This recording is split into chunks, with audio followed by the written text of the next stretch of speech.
What is up, YouTube? Prince Simba back here. Really excited about Season 9 called Legacy of Apex Legends. So, what does that mean? That means we're going back to World's Edge. With World's Edge, that means we gotta talk about the ranked meta.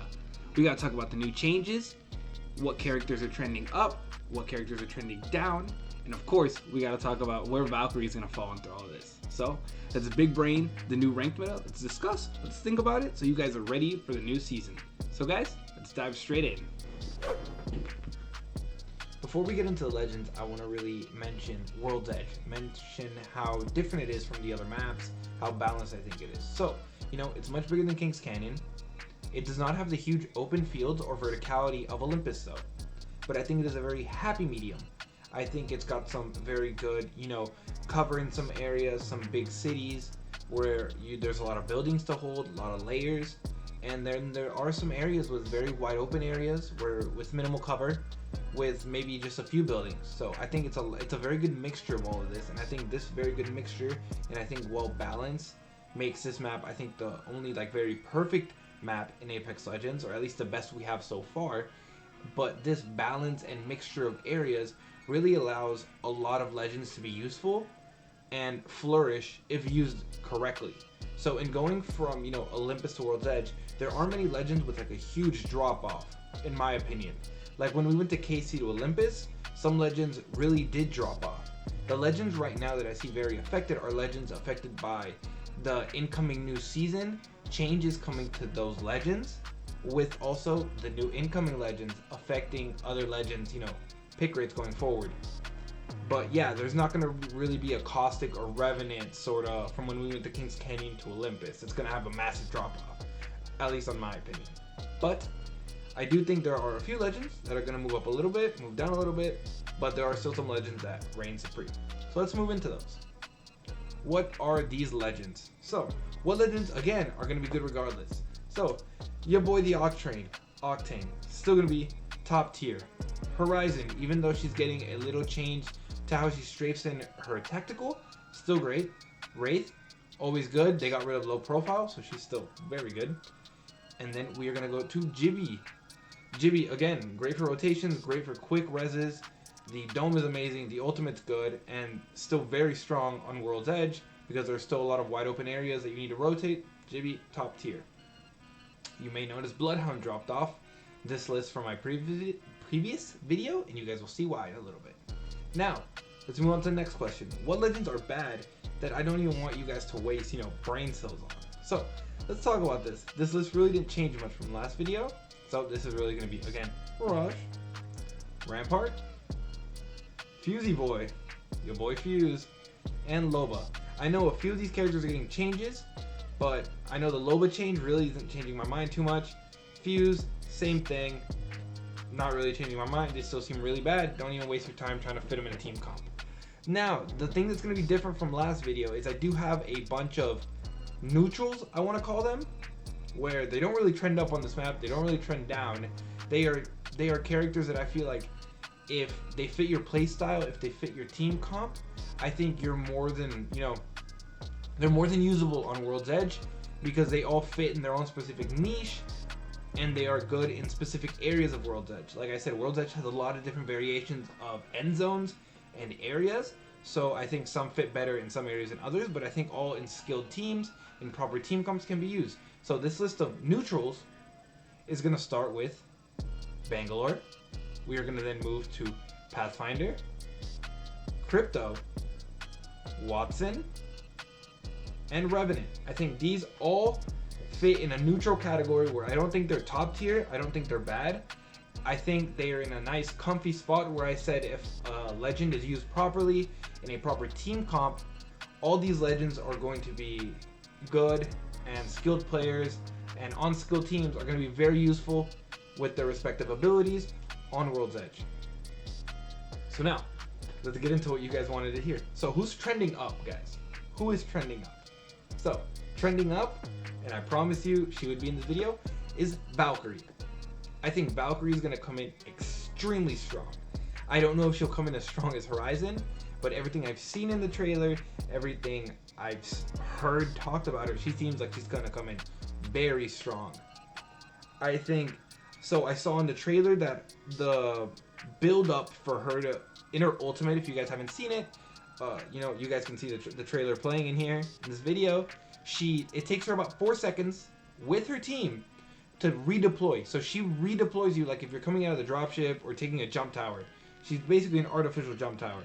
So that's going to be very strong in repositioning. I think a very smart Valkyrie player that can get into solid cover, even if in a fight and stuff like that, if they can get into a good spot under cover, can really shoot out of there and reposition your team and can be a very good movement legend.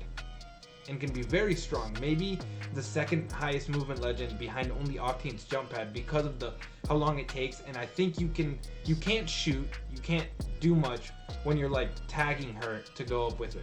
So you can be a sitting duck there, but I think smart players with good positioning can really, benefit. Just like how the Wraith tactical, when she Qs, takes a little bit. Good Wraith players are able to still use it effectively. So I think it's kind of gonna go around the same way. But not being just a movement legend, she's also a recon class character. So she can also hit beacons. That is huge for ring knowledge. And you guys are going to see in the future why this affects other legends. Again, she's a recon character. Also, she has a helmet. Her visor, all her tech. When she jumps into the sky, when she takes a jump tower, when she's dropping from the dropship, she can see the red outlines of players. You guys know what happens whenever you guys do the Bloodhound Ultimate, Beast of the Hunt.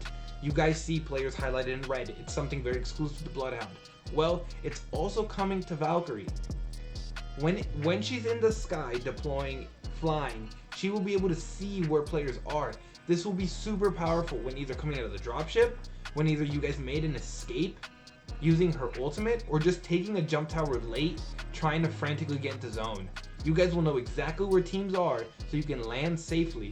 Also, when you guys are trying to deploy, and maybe you guys think you're going to be contested off of drop, she will know, hey, this guy landed far away from his team, we can jump on top of him. Hey, let's not go here, I don't see anyone over here, let's drop here. So that's also very powerful, along with hitting the beacons, and her ultimate, and the missiles that she have, and the hover pack, those are fine. I think there's solid abilities, and her being able to output a little damage with her missiles and being able to stun teammates can give you the time you need to pop the ultimate. So we'll see how she trends, but I think she's gonna come in very strong. Next, the Gas Daddy Caustic. The Gas Daddy Caustic, I think, is gonna make a solid return from very, very, I think, low picked on Olympus, because there's really no buildings, very wide open, like I said. But I think he's going to trend back up because, again, there's a lot of little towns, little cities, a lot of solid buildings for Caustic to hold. And like I said, this map is very balanced, so I think you can very, very well use Caustic again. So Caustic is trending up again, guys. So every Gas Daddy fan, you can smile and enjoy that. So now who's trending down? It's trending down. So naturally, I hype up Valkyrie so much. Bloodhound sadly has to get a little trend down. It's not a fat trending down, it's not like how I predicted Revenant or Caustic. No, this is like a slight trend down, and it's mainly because Valkyrie, I think, is going to come in so strong. The pick rate on Bloodhound's going to drop. There's also a rumor that maybe the assist capability for KP and Ranked might get nerfed a little bit in Bloodhound. Bloodhound might not get an assist for scans, so it might not count as KP. That is not confirmed, but it is a rumor. It is very strong. But I think Valkyrie coming in so strong, having so much versatility in movement and also recon, could hurt the Bloodhound pick rate. Maybe in the future Bloodhound can be paired with Valkyrie in some manner, but I think the introduction of Valkyrie is going to hurt Bloodhound a little bit and make Bloodhound trend down. The other legend, which last video on Olympus was in my very side I don't really care too much about, but I think is noticeable because of the changes they made to her, and that is going to be Lifeline. I know she's not highly meta, I know she's not highly picked, but she has a lot of fans, I'm not gonna lie. And we all know what was annoying about her, and I guess what was most useful at the end of the day, which was gold bag on the Lifeline, and she spammed her reses that she could keep resing and help her teammates, and that was very OP at some points, and very impressive to other teams. But they've gotten rid of that. They have made her care package, they've upgraded her care package, but her care package still essentially gives away your position in high level lobbies. And they've just given her a few other reworks. And I think her reworks are really what are hurting her and why she's trending down and why I don't think she's going to be picked very much at all. So that is why I think she is trending down. And I think she's actually trending down hard versus Bloodhound trending down just a little bit. But that is really my analysis of the ranked meta going into World's Edge. Let me know what you guys think in the comment section. Who do you think is going to be, more highly picked after these changes? Do you think Valkyrie is going to come in very strong? That is the question I want to leave to you guys at the end of this video. But remember, guys, like and subscribe. Thank you for supporting the channel. And I hope you guys enjoyed the new season called Legacy and everything that it brings to us. And I'll see you guys later. Simba out, guys.